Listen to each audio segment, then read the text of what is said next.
पूरा संसार है, हमारा जो हिंदुत्व धर्म है उसकी शाखा, उसका मूल जो तना है वो है सनातन धर्म। सनातन धर्म का हमारा जो मूल है वो है सनातन धर्म, और सनातन धर्म की जितनी डालियां हैं वो है हमारी जातियां। सनातन धर्म के ऊपर, उस पेड़ के ऊपर जो डालियां फूटी हुई है वो डालियां हैं जातियां। ये नाई है, ये बामण है, ये कुमार है, ये राजपूत है, ये सोंदिया है, ये राठौर है, ये फलाना है, ये ठिकाना है, ये जातियां जो है डालियां हैं। अब विधर्मी लोगों ने वो डालियां काटना प्रारंभ कर दी। हमारे ही हिंदू धर्म के हिंदू लोगों को भड़का करके डाली काटना उन लोगों ने प्रारंभ कर दी। मैंने देखा है, दर्द होता है मेरे बहन भाई। हमारे ही हिंदू लोगों को अलग अलग पंथ में, अलग धर्म में लेकर के चले गए हैं। मैं किसका कहना चाह रहा हूं, आप लोग मेरी बात को, मेरी भावना को समझ रहे होंगे। मेरी सेना ब्राह्मण हूं, परशुराम सेना हो गई। मैं क्षत्रिय हूं, मेरी करणी सेना हो गई। मैं गुर्जर हूं, मेरी देव सेना हो गई। आज अपनी अपनी जाति के हिसाब से अपनी अपनी सेनाएं तैयार कर ली, लेकिन मेरे बहन भाइयों आप जाति में अलग अलग बढ़ गए, कोई बात नहीं। जाति की बात यदि आए तो आप जाति में बैठ करके सुलझा ले। जाति की यदि बात आए तो आपकी सेना जो है उस सेना में सम्मिलित होकर के अपनी बात को सुलझा दे। लेकिन यदि अपने देश की बात आए, अपने धर्म की बात आए, अपने सनातन की बात आए, तो वहां सेना काम नहीं करती, वहां जाति काम नहीं करती। वहां तो सब एक होकर के अपने सनातन धर्म की रक्षा के लिए आगे बढ़े। वहां ये नहीं देखे कि ये सनातनी नहीं है, ये करणी सेना का है तो मैं इसकी मदद नहीं करूं, ये परशुराम सेना का है तो मैं इसकी मदद नहीं। सनातन की यदि बात आए, अपने धर्म की यदि बात आए, अपने मंदिर को तोड़ने की यदि बात आए, तो वहां ये इंतजार ना करे कि यहाँ करणी सेना आएगी जब ही काम नहीं। एकजुट होकर के अपने धर्म की रक्षा करो मेरे बहन भाइयों। यदि अपने धर्म की रक्षा से आप और हम ही मुंह मोड़ने लग गए तो वो दिन दूर नहीं कि हमें लोगों की चप्पल उठानी पड़ेगी। वो दिन ज्यादा दूर नहीं है। जो आज की स्थिति चल रही है ना साहब, मैं फेसबुक देखता रहता हूँ तो फेसबुक पर हमारे ही हिंदू लोग, जो हमारी ही शाखा थी, जो हमारी ही डालियां थी, वो डाली हमसे अलग कर दी गई, और वही हमारी डाली आज हमारे हिंदू धर्म के साथ खिलवाड़ कर रही है। वही डाली आज हमारे सनातन धर्म को गाली दे रही है। कितना दर्द होता है मेरे बहन भाइयों। जिनके माता पिता, दादा परदादा राम के लिए मर गए, जिनके दादा परदादा राम जी को प्रणाम करते करते मर गए, आज उन्हीं की औलाद राम जी को गाली दे रही है, राम जी को जूते मार रही है। कितना दर्द होता है। ये हमारा विनाश है। मैं कहना चाहता हूं मेरे बहन भाइयों, हमारे धर्म के लिए, हमारे सनातन के लिए, अपने हिंदुत्व के लिए मरना पड़े तो मर जाना, लेकिन कभी अपने सनातन के लिए, अपने हिंदू धर्म के लिए पीछे मत हटना। जिस तरह से 22 तारीख रामलला के लिए एकजुट होकर के पूरे विश्व में भगवा ध्वज लहरा दिया, पूरा विश्व राममय कर दिया, उसी प्रकार से मेरे बहन भाइयों मैं कहना चाहता हूं अपने सनातन धर्म का पर्चा लहरा दो। सनातन से मुख मत मोड़ो। सनातन से यदि तुमने मुख मोड़ दिया तो जीवन में तुम्हारा कहीं पर भी ठिकाना नहीं होगा। सनातन कल भी था, आज भी है और हमेशा सनातन रहेगा। मर जाएंगे सनातन को मिटाने वाले, लेकिन सनातन को मिटा नहीं पाएंगे। मर गए वो लोग जिन्होंने सनातन को मिटाने की कोशिश की। ज्ञान वापी मस्जिद जहां आज देखा जाए तो वहां भी हमारे परमात्मा का आज विग्रह निकला हुआ है, और वहां पर भी हमें पूजन का अधिकार मिला है। ये हमारा सनातन धर्म है जो आज भी जिंदा है। बहुत प्रयास किया मिटाने का, लेकिन मिट नहीं पाया, मिटा नहीं सके।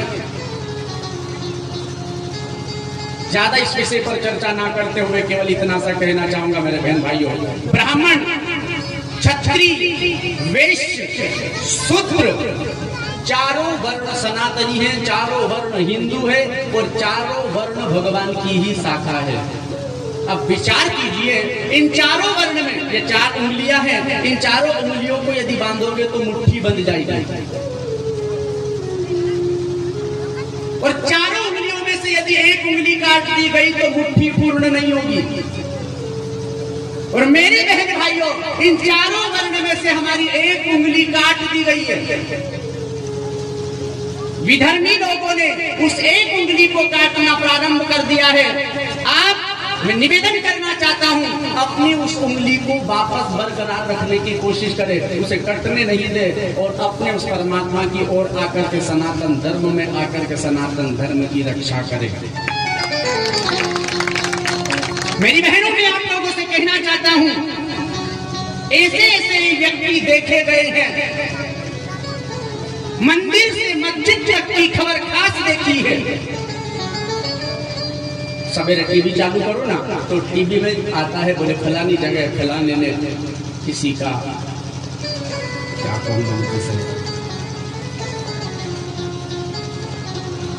मंदिर से मस्जिद तक की खबर खास देखी है। मजहब बदलती लड़कियां हमने घर के पास देखी है। दूसरे धर्म का आया, हमारे हिंदू धर्म की लड़कियों को बहलाया फुसलाया, बड़े बड़े झांसे दिए, मैं तेरे लिए मर जाऊंगा, मैं तेरे लिए अपने प्राण त्याग दूंगा, तू जो कहेगी वो मैं तेरे लिए कर जाऊंगा। तो वो बहन उसके झांसे में आ गई, माँ बाप से विरोध कर लिया, परिवार वालों से विरोध कर लिया, केवल एक प्रेमी के लिए अपने माँ बाप का त्याग कर दिया। और उसके बाद अंजाम क्या हुआ? मंदिर से मस्जिद तक की खबर खास देखी है। मजहब बदलती लड़कियां हमने घर के पास देखी है। और जो मोहब्बत के नाम पर छोड़ जाती है अपना घर बार, और जो मोहब्बत के नाम पर छोड़ जाती है अपना घर बार, उनकी अक्सर हमने नदी नालियों में पड़ी हुई लाश देखी है। सीधा सीधा यदि कहा जाए तो लव जिहाद, दूसरे धर्म का आया हिंदू धर्म में हिंदू बनकर उस बहन को बहलाया, फुसलाया, प्यार जताया, विवाह किया, मैं तेरे लिए सब कुछ छोड़ दूंगा, मैं तेरे लिए अपना धर्म बदल दूंगा, मैं तेरे लिए अपना पंथ बदल दूंगा। जब देख लिया कि लड़की पूरी तरह मेरे झांसे में आ गई है, तो फिर ले जा करके राधे राधे इंजाम वही हुआ कि 35 टुकड़ों में काट करके नाली में फेंक दिया।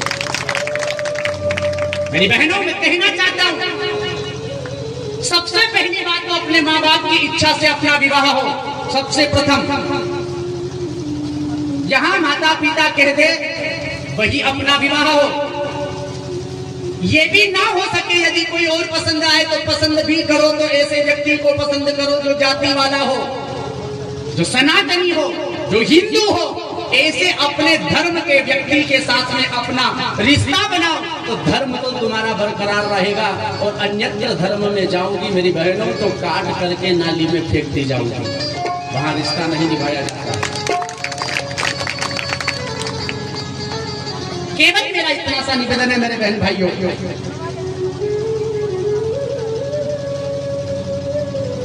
अपने हिंदुत्व में दरार मत पड़ने दो। अपने हिंदुत्व को एक तने में, एक मुट्ठी में बांध करके रखो। एक लकड़ी लिए हर कोई तोड़ देगा, लेकिन वही लकड़ी का यदि गट्ठर बांध दिया जाए तो अच्छे अच्छों को तोड़ने में पसीना आ जाएगा। हम लोग यदि हिंदू सनातनी अलग अलग जाति में बढ़ गए तो हमें हर कोई आकर के तोड़ करके अपने धर्म में मिला लेगा। और हम सनातनी लोग अपनी जाति को भूल करके यदि केवल हिंदू बन करके रहे, केवल सनातनी बन करके रहे, तो अच्छे अच्छे लोगों को हमें दूर करने में पसीना आ जाएगा। इसलिए मेरे बहन भाइयों, सनातनी बन करके रहो, हिंदू बन करके रहो और अपने धर्म की रक्षा करो। बस मेरा आप लोगों से इतना सा निवेदन है। कलयुग है मगर पाप की धारा में ना बहना। जो धर्म विरोधी हो ऐसे घर में ना रहना। जो धर्म का विरोध करता है, जो अपने भगवान को गाली देता है, जो अपने भगवान को नहीं मानता है, ऐसे व्यक्ति के साथ में घर में नहीं रहना चाहिए, चाहे वो माँ हो, चाहे वो बाप हो, चाहे वो बेटा हो। ऐसे व्यक्ति का त्याग कर देने में कोई पाप नहीं लगता मेरे बहन भाइयों। माँ यदि भगवान का भजन नहीं करने दे तो ऐसी माँ को छोड़ने में भी पाप नहीं लगता। बाप यदि भगवान का भजन नहीं करने दे ऐसे बाप को छोड़ने में पाप नहीं लगता। भाई यदि भगवान का भजन नहीं करने दे ऐसे भाई को छोड़ने में पाप नहीं लगता। पत्नी यदि भगवान का भजन नहीं करने दे तो पत्नी को छोड़ने में भी पाप नहीं लगता। किसने छोड़ा? रामायण की ओर ध्यान दीजिएगा मेरे बहन भाइयों। भगवान श्री रामचंद्र सवेरे राजा बनने वाले हैं, राज मुकुट शीश पर धारण होने वाला है, राजा बनने वाले हैं। मंथरा आई, कैकेयी की बुद्धि को इतना दृढ़ कर दिया, अपने बेटे को राजा बनते हुए देखे कि तो दूसरे के बेटे को राजा बनता हुआ। राम यदि राजा बन गया तो तेरा बेटा दास बनकर के रहेगा। क्या करूं? बोले वनवास दे दे। सवेरे वनवास हो गया। भगवान वनवास चले गए। भरतलाल को जब पता चला कि पिताजी का स्वर्गवास हो गया, पिताजी के स्वर्गवास पर जब भरत जी आए, आकर के जब पूरी अयोध्या को सुनसान देखा, पूछ लिया क्या हुआ। अपनी माँ से जाकर के पूछी। माँ के पास ले गए। माँ, पिता तो मरा हुआ पड़ा है, लेकिन माँ आरती की थाली लेकर के बेटे का स्वागत करने आई है।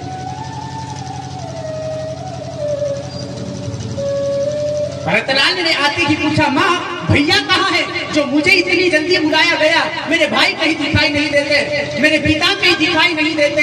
कैकेयी ने कहा, बेटा मैंने तेरे लिए तेरे भाई को वनवास मांग लिया और तेरे लिए राज्य मांग लिया। तेरा भाई वनवास गया है। भरत ने जब सुना कि मेरे प्रभु राम को, मेरे प्रभु मेरे आराध्य को मेरी माँ ने वनवास दे दिया, क्या कर दिया? तू आज से मेरी माँ नहीं है, तूने मेरे भगवान से मुझे दूर कर दिया, आज से तू मेरी माँ नहीं और मैं तेरा बेटा नहीं। अपनी माँ का त्याग कर दिया।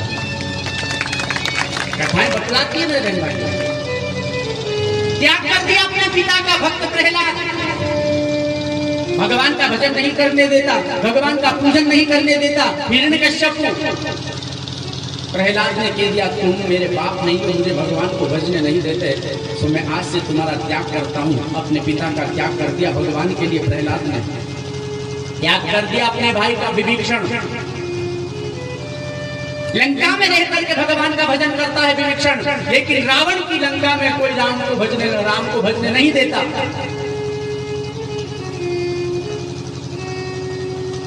एक दिन क्या हुआ, रावण जब लंका में निकला ना सैनिकों के साथ, विभीषण अपनी कुटिया में बैठे बैठे भगवान का स्मरण, भगवान का भजन कर रहा था।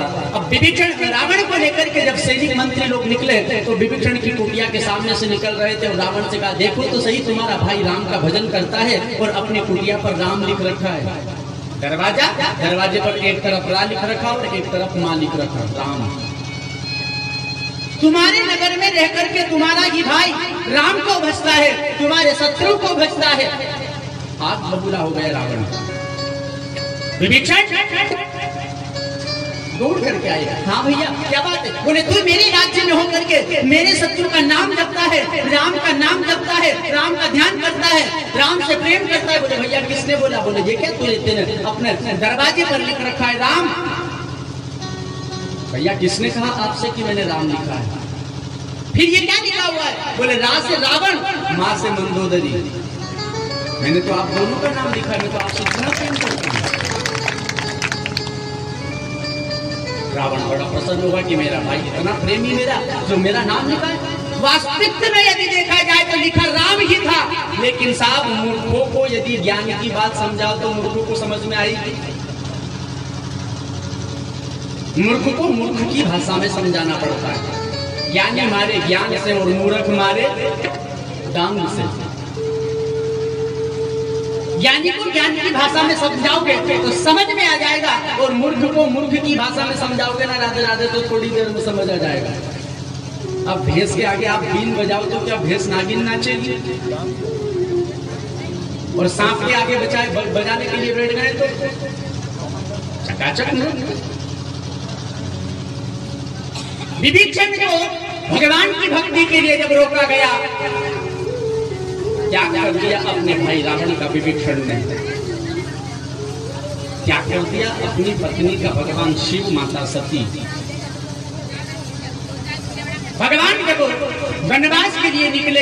तापस वेश विशेष उदासी 14 वर्ष राम वनवासी। जब तपस्वी वेश बना करके भगवान अयोध्या से निकले ना, भोलेनाथ माँ सती के साथ में जा रहे थे। जैसे ही भगवान को देखा, मम इष्ट देव जा रहे हैं, वहीं से बैठे बैठे प्रणाम किया, हे प्रभु आपके चरणों में प्रणाम। माता सती के मन में विमोह हो गया। एक साधारण सा बालक, एक साधारण सा मानव स्त्री के वियोग में रो रहा है और उसे मेरे जगत पिता परमात्मा प्रणाम कर रहे हैं। पता चला तो माँ ने आकर के परीक्षा दी और भोलेनाथ के पास में पहुंचे। भगवान से कह दिया मैंने कोई परीक्षा नहीं ली। तो आज भगवान ने ध्यान लगा करके देखा कि मेरे प्रभु की परीक्षा लेने के लिए मेरी पत्नी गई, मेरे प्रभु पर विश्वास नहीं किया, सो अपनी पत्नी का त्याग कर दिया भोलेनाथ ने।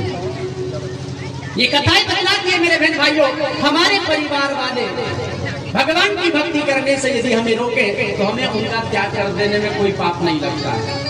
जो धर्म विरोधी हो ऐसे घर में ना रहना। यदि बेटा धर्म का विरोध करता हो तो इतनी ताकत होनी चाहिए कि या तो उसे सुधार दो, और वो नहीं सुधरे तो उसे घर से बाहर निकाल दो, और वो नहीं निकले तो आप घर का त्याग कर दो। क्योंकि आपके घर में विधर्मी औलाद पैदा हो गई है और विधर्मी औलाद खुद तो डूबेगी, लेकिन उसके साथ में अपनी 7 पीढ़ी को भी नरक का गामी बना करके छोड़ेगी। इसलिए कम से कम अपनी जिंदगी को सुधार दो। आदत बुरी सुधार लो,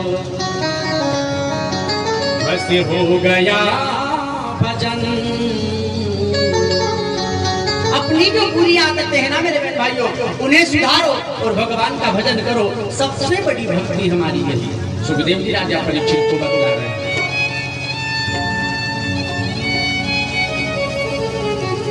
अच्छा, कोई बताएगा कथा कहाँ चल रही थी?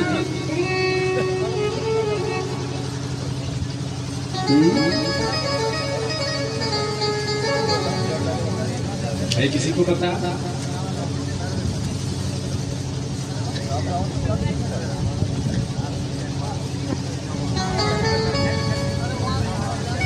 अरे मैं भी भूल जाता हूँ, मेरे थोड़ी जरूरी है। और कभी मैं भी भूल गया और आपने भी ध्यान नहीं दिया तो मेरी मर्जी पड़े वहीं से चालू करो, तब आपको पता ही नहीं चलता। एक बार क्या हुआ, एक मूर्ति बेचने वाला शिल्पी का 2 सोने की मूर्ति बनाई। 2 सुंदर सोने की मूर्ति बनाई और सोने की मूर्ति बना करके गेला खेड़ी के अंदर आ गया। बाजार में लाकर के मूर्ति रख दी। मूर्ति ले लो, मूर्ति सोने की मूर्ति है। अब वो सोने की मूर्ति गांव में बिकने आई ना तो साहब भीड़ हो गई। चलो मूर्ति देखेंगे, हम भी लेंगे। तो बड़ी भीड़ हुई। भैया कितने की मूर्ति है? बोले एक 5 रुपये की है और एक 50 लाख की है। भैया मूर्ति एक असली एक नकली है? बोले नहीं, दोनों शुद्ध सोने की है, दोनों असली है। वजन कम ज्यादा? बोले नहीं, दोनों में बराबर वजन है, दोनों में शुद्ध सोना है, बराबर सोना लगा हुआ है और दोनों बराबर वजन की है। फिर भैया ये भेद कैसा? बोले बस यही पता तुम करो, और जिसने परीक्षण कर लिया उसको दोनों मूर्ति फ्री में दे दूंगा। इसके बाद भैया बोले हाँ, तो क्या कर रहे हैं लोग? कोई मूर्ति को उठा करके वजन तोल रहा है, कोई सोना घिस करके चेक कर रहा है, कोई किस प्रकार से चेक कर रहा है, परीक्षण कर रहा है। बड़ी भीड़ हो रही है। इतने में क्या हुआ, एक संत जी आ रहे हैं। संत जी ने देखा गेला खेड़ी के अंदर बड़ी भीड़ हो रही है, क्या बात है, देखूं तो सही। तो संत जी आए, भैया क्या हो रहा है? बोले एक मूर्ति बेचने वाला 2 मूर्ति लाया सोने की, दाम दोनों का अलग अलग। ऐसा? बोले हाँ। बोले चलो मैं भी देखूं। तो संत जी पूछे भैया कौन सी मूर्ति कितने में दे रहे हो? बोले बाबा ये परीक्षण आपको करना है, लेकिन एक मूर्ति 5 की है और एक 50 लाख की है। कौन सी मूर्ति कितने की है ये आपको बताना है। बोले ठीक है। तो बाबा ने एक रस्सी मंगवाई और रस्सी में बट लगाया, उसको बटा और रस्सी को बट करके एक मूर्ति के कान में डाली। तो इधर रस्सी कान में डाली, इधर से वो रस्सी बाहर। भैया हम बताए? बोले हाँ। बोले इस मूर्ति की कीमत 5 रुपये की। रस्सी निकाली, दूसरी मूर्ति के कान में डाली, इधर से कान में डाली और वो रस्सी पेट में चली गई। बोले भैया इस मूर्ति की कीमत 50 लाख की है। मतलब समझ आया? जो व्यक्ति भगवान की कथा को सुन करके इस कान से सुनी और इस कान से निकाल देता है, उस व्यक्ति की कीमत 5 रुपए की होती है। और जो व्यक्ति भगवान की कथा को सुन करके अपने जीवन में उतारता है और उसी भक्तों के चरित्र पर अपना जीवन जीता है, उस भक्त की कीमत 50 लाख नहीं, उसकी कीमत अनमोल होती है। तो भगवान की कथा पर जीवन जीता है। तो कहने का मेरा अभिप्राय, मेरे भाइयों, ध्यान रखना चाहिए कथा कहाँ चल रही है, कहाँ छोड़ी जा रही है, कहाँ से पकड़ी जा रही है। होना हो कथावाचक रुक करके यहाँ की कथा वहाँ की कथा वहाँ कर करके राधे राधे कर जाए, ध्यान रखना चाहिए। तो आदरणीय भगवान सुखदेव जी राजा परीक्षित को बतला रहे हैं कि हे राजन, बदनाम करने के तरीके कितने आसान होते हैं।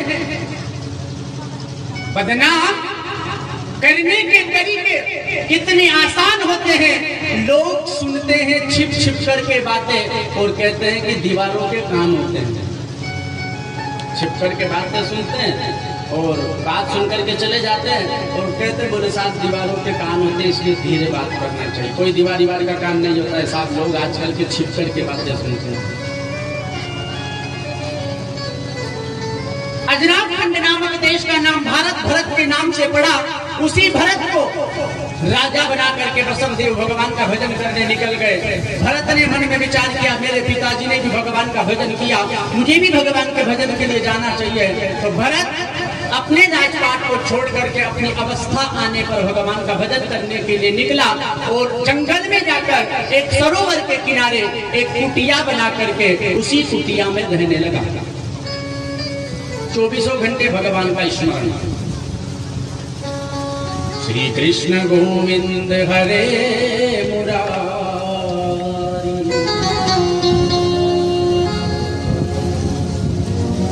हे नाथ नारायण वासुदेव।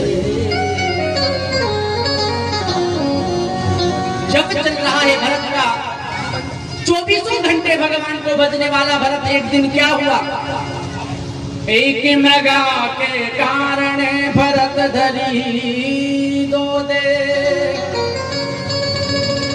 तुलसी उनकी कौन कहे जिनके नानी।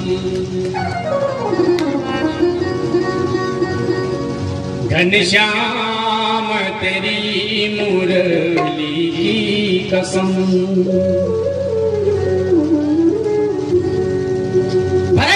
में बैठे बैठे भगवान का भजन करते करते भगवान से निवेदन कर रहा था, भैया मेरी लगन मेरा प्रेम तेरे चरणों में हो चुका है। और भरत भगवान की ओर प्रार्थना करते हुए निवेदन कर रहा है, ये दिल भी तुम्हारा कर बैठे, इस दिल के सिवा और कुछ भी नहीं। वो दिल भी तुम्हारा कर बैठे, घनश्याम तेरी मुरली की कसम। घनश्याम तेरी मुरली की कसम। घनश्याम तेरी मुरली की कसम।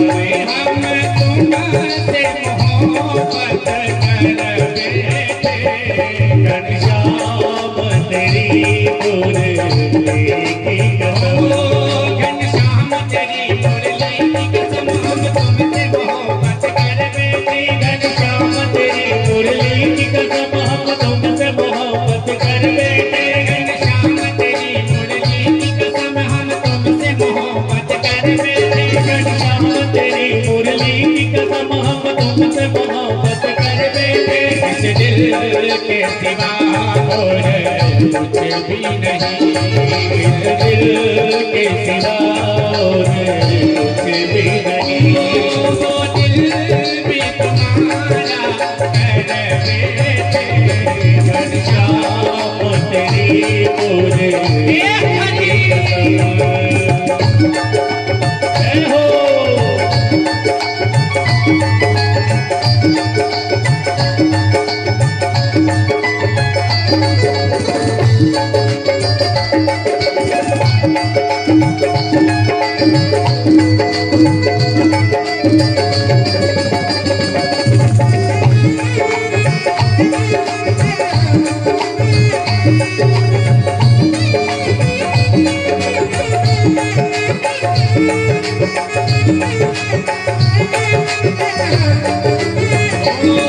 तस्वीर को तेरी जब देखा मत होश हुए बेहोश हुए।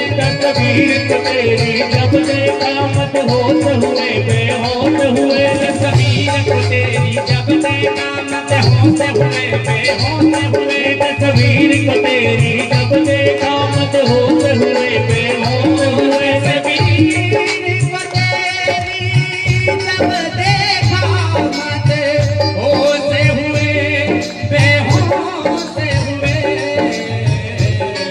जब पकड़ा तेरा दामन तो जब पकड़ा तेरा दामन तो चरणों में झुका कर सर पे हर जाम तेरी ओर लेके कदमों घनश्याम तेरी ओर लेके कदमों।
तो रंग गए तेरे रंग में तुम रंगने वाले अर्ज मेरी हमें तो रंग गए तेरे रंग में तुम रंगने वाले अर्ज मेरी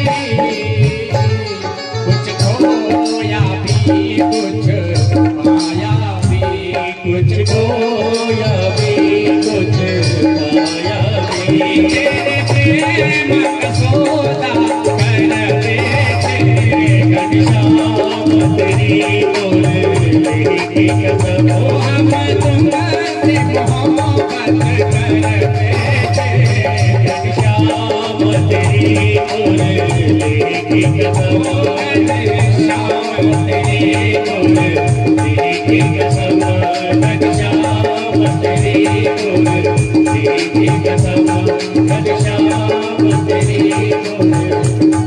की कसम।